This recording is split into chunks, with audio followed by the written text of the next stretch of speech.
When Freya Bromley first discovered tidal pools, she was dealing with the turmoil of grief. Those patches of calm water surrounded by volatile seas felt like places of refuge.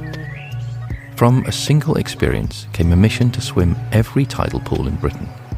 But while she originally went looking for healing, she found so much more. I always bring a swimsuit now. Me and my friend went to Stonehenge for solstice, which was a lovely trip, and we brought a swimsuit and on the way found somewhere to stop in and have a swim in a river. It's nice being able to be spontaneous like that. I'm Chris from Canopy Stars, and this is A Life More Wild. Join Freya now for a dip in Margate's 2 tidal pools and a discussion of connection, community and underwater screaming on the walk between the two.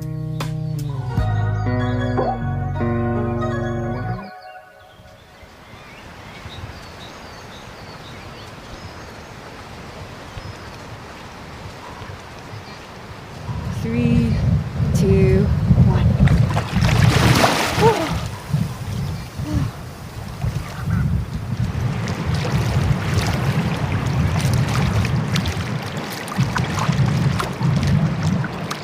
The first time I get in, I always think, why is this my hobby? I'm not one of those people that jump straight in. But I think something good about swimming is that you always feel very courageous after. I feel like my relationship with myself has changed a lot since I became a swimmer, because I feel like I'm quite a brave person. There's something good about getting in the water and every time feeling like you've achieved something. And that initial moment of discomfort is always replaced by an amazing feeling after. You always feel better after a swim.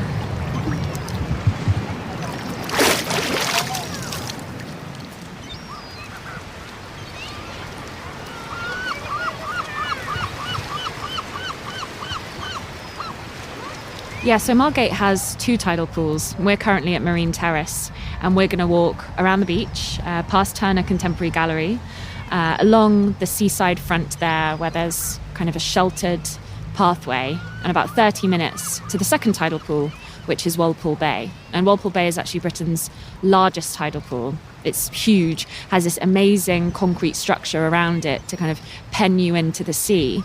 And it's such a beautiful swim because however stormy or wild the sea is, you're protected. So I think for many people that feel like the sea can be quite a scary place, which it is, you're in somewhere that can feel quite still. And it's amazing to be close to the elements like that while you're in this kind of safe haven. And on that walk, we're going to go on path, but also the sand, also the beach. There's lots of people here enjoying the sea today, even though it's a cloudy day. And I really love that. I think that's something that's always been really nice to me about swimming, is that swimming is full of people that are out in nature, whatever the weather, trying to do something to make themselves feel well, to brighten their day a little bit.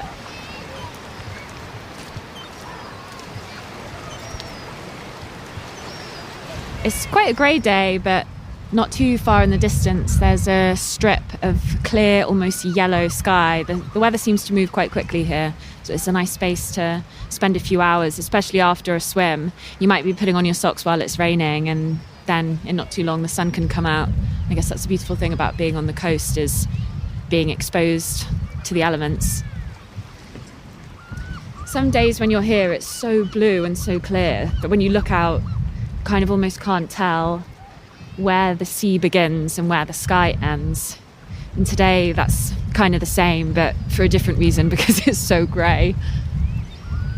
But you get an amazing view here. It seems almost infinite. Sometimes almost the illusion that the boats and the ferries in the distance are almost floating kind of above the water.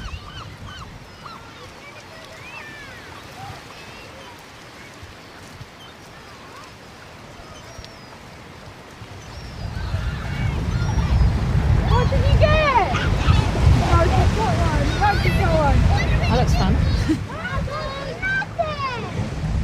There's some children crabbing, and they've got some nets and reeling in what looks like a big catch. I used to do crabbing, rock pooling, a lot of that when I was younger, I guess like most of us. And I think that's one of the nice things about being by the sea, is it connects you to something very childlike. It's often a place to be playful, have a splash around, play games. I think especially for me after grief, that felt quite important. Felt like quite a serious person for a long time. And being in the sea is a little bit of an antidote to that, so return to something more innocent.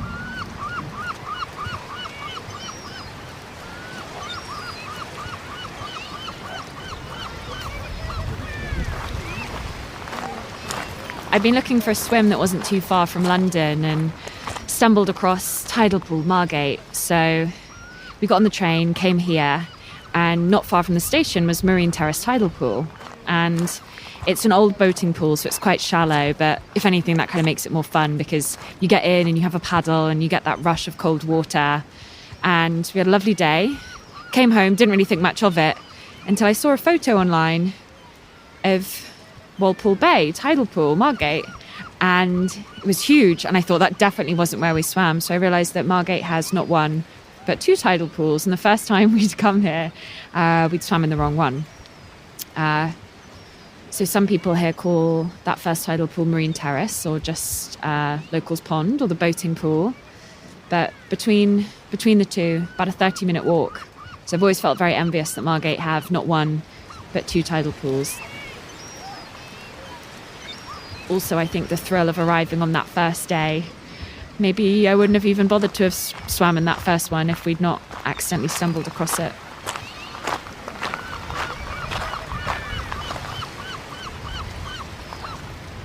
So I went on a journey over a year trying to swim in every tidal pool in Britain with my best friend, and I wrote a book about that adventure. And lots of them we found quite easily online. Lots of them seemed to be hiding. So I spent a lot of time on Google Maps, satellite view, just going around the coast in different parts of the UK trying to see if I could find any. And I guess it was kind of ironic that a big part of why I was so drawn to swimming was it was a way to keep me off my phone, off my computer, be outdoors, be in the elements, be with nature.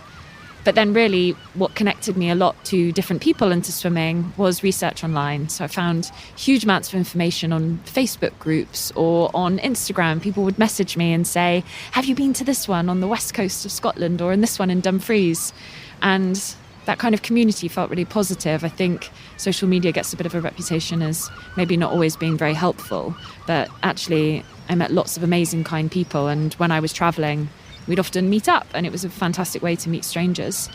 So I swam in 36 tidal pools all around the UK. And it became less about collecting these pools or historic information about them, but more of meeting people and feeling welcomed into their communities. And I suppose really the thing that was the same in all of them is that people swim for a reason. I remember somebody at Clevedon Marine Lake in Bristol had said to me, everyone has a story for why they swim. And for me, I'd started swimming after my brother Tom had died, and it was kind of the only thing that gave me any peace at that time was the water. And maybe actually looking back, it was also, probably also that lots of swimmers often tend to be women. And when I'd started swimming, I'd been swimming at the Ladies' Pond in Hampstead Heath. And I maybe kind of needed that maternal hug, that sense of being encased in a community or there being people that were looking out for me. And I think that was the same for lots of people I met. Everybody was swimming because they'd had a breakup or a divorce, or they'd lost someone, or they had a mental health issue they were struggling with. And I think that became quite nice, because when you're at the poolside and somebody offers you, a sip from their flask of coffee, or they press their hot water bottle against you or offer you their towel, they're really saying, I'm out here too, I'm trying to make the best of things, and whether it's raining or it's windy, I'm out and I'm doing this thing that's good for me, and I can see that you are too. Or maybe they're just swimming, maybe that's the writer in me searching for meaning in everything where there isn't, but that's what I've kind of taken it to mean, and that's been very special to me. I've met a lot of people that have said swimming saved their life, and I really do believe that.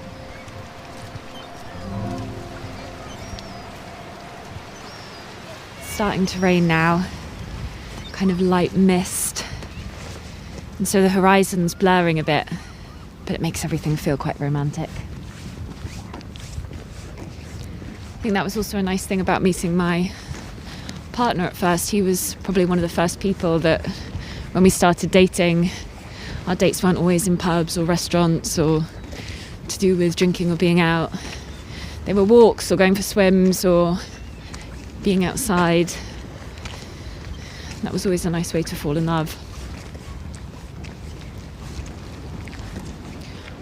When you first get in the water, it's so bracingly cold that it really just takes your breath away. And I think that's the moment where a lot of people panic, because it can just feel so incredibly shocking. It really grips you. I often feel it at the back of my neck as well, this kind of tensing at first. But if you push past that for just a moment, like a deep exhale is really all it takes, then you reach this amazing calm, this total clarity. Because while your body's getting used to the water and the temperature, everything else just melts away. It's kind of like an anesthetic. It's so numbing. You just reach this absolute calm. And if you're somebody that has a very busy mind, you're always thinking about things, which I guess is just all of us, that kind of clarity, I've never found another way to have that kind of same sensation. It's totally addictive. I don't know if it's all people or maybe particularly British people, but it can be a bit hard to show emotions sometimes. And I think especially emotions that we deem bad or ugly, like guilt or anger or grief. And I certainly felt like I couldn't express them for a long time. So they were all just kind of trapped inside me. And I think there's something about the intensity of cold water that felt like it somehow matched all of these feelings inside me. It was somehow the only way I could compare grief. And it was also one of the only ways that I could maybe be close to expressing anger. I'm not sure that we really know how to do that.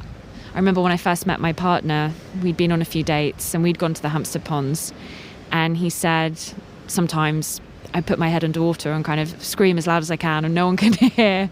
And at the time I thought that was crazy. And maybe I did think it was crazy because I just thought, well, you're not supposed to do that. You're not supposed to be angry. You're not supposed to scream. And I recommend that to people all the time now. I think if there's something inside you, being able to go outside on a windy, blustery day and put your head into freezing cold water and scream, we all need a bit of that.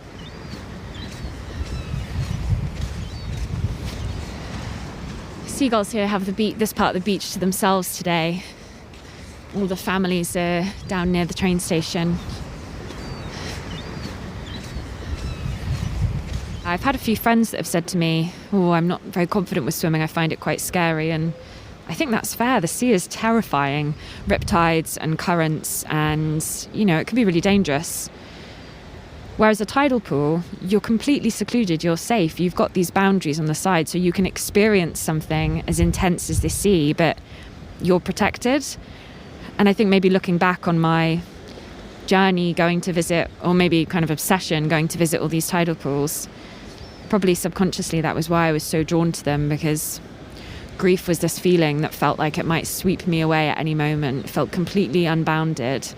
And then suddenly there was a way to dip my toes in, for it to feel like it was contained somehow.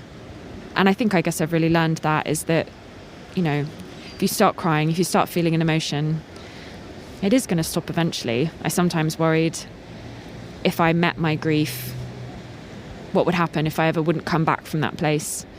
And you do, there's always edges, there's always a limit to these things. I suppose that's always felt like there's been quite a lot of symmetry there with that and the sea, for me especially. And even now, just looking at the wall, where the tide, it's such a clear boundary, covered in seaweed and algae, but then when it slips into the sea, it's completely gone. The edges are so blurred.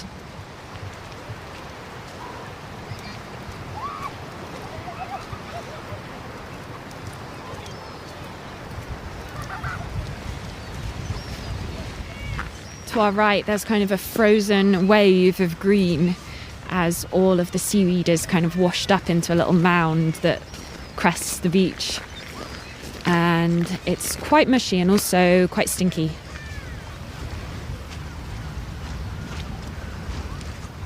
I think that's a really important part of swimming, is being able to swim in the waters around you, where you grow up, where your parents grew up.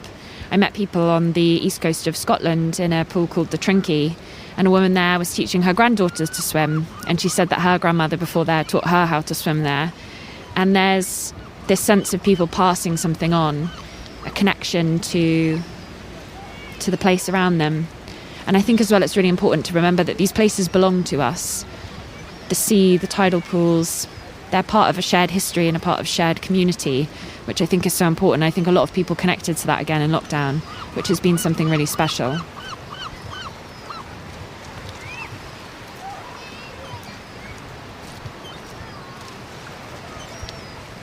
When I was finishing up the book, I did have a period of real stress where people would message me on Instagram and say, "Oh, I found another tidal pool."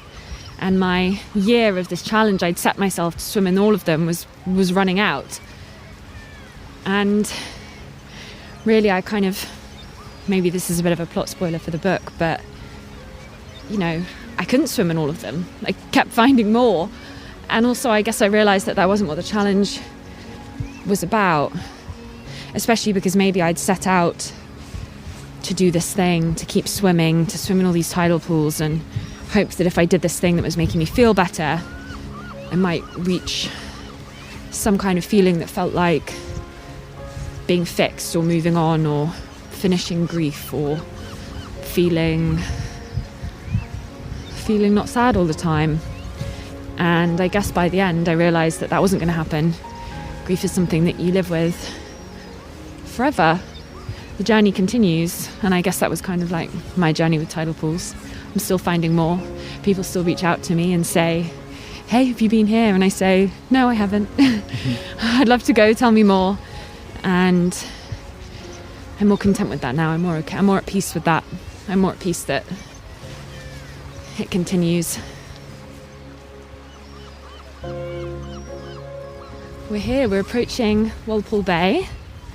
The tide is out to reveal these amazing kind of seaweed covered walls, and the water inside the pool is incredibly still.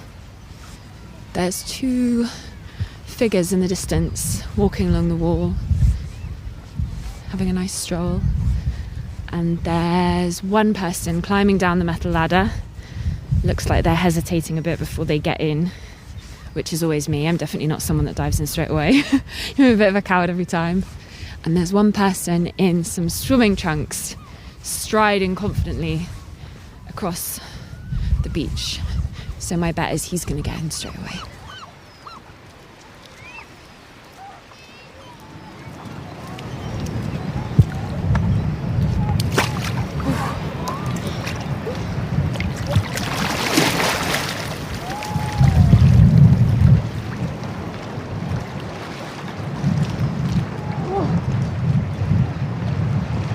Lovely.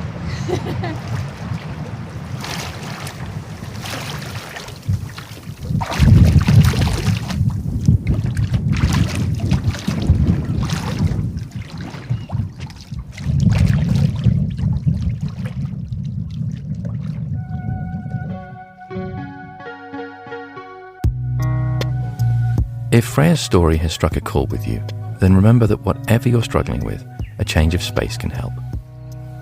But before you go running out for a splash and a scream, let me just tell you about where you're heading in our next episode.